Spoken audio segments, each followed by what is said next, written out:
21 март ду ҷашн.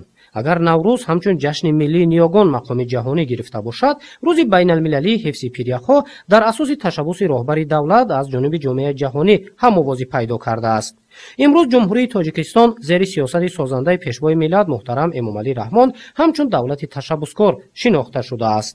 се гурӯҳи давлатҳоро ҷудо кардан мумкин аст, ки онҳо дар Созмони Милали Муттаҳид ҷой доранд.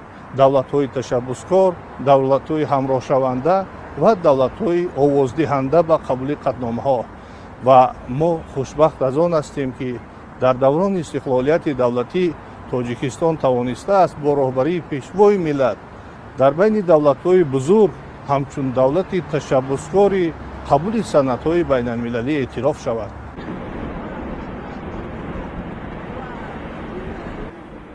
дар асоси маълумот ҳар рӯз ба ҳисоби миёна дар олам 1 миллион тонна ях об мешавад.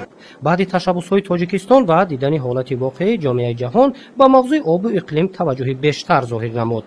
моҳи майи соли 2025 дар пойтахти кишвар аввалин ва калонтарин конфронс вобаста ба мавзӯи пиряхҳо баргузор мегардад, ки роҳбарони бонуфузтарин созмонҳои ҷаҳонӣ, таҳлилгарону коршиносон ва ҳайатҳои давлатҳо аз ҳамаи қитъаҳои олам барои муҳокимаи паҳлӯҳои гуногуни мавзӯъ ҳамоҳангсозии нақшаҳои нав ба Тоҷикистон меоянд ва дар шаҳри Душанбе барои ояндаи беҳтар хулосаҳои зарурӣ қабул карда мешавад.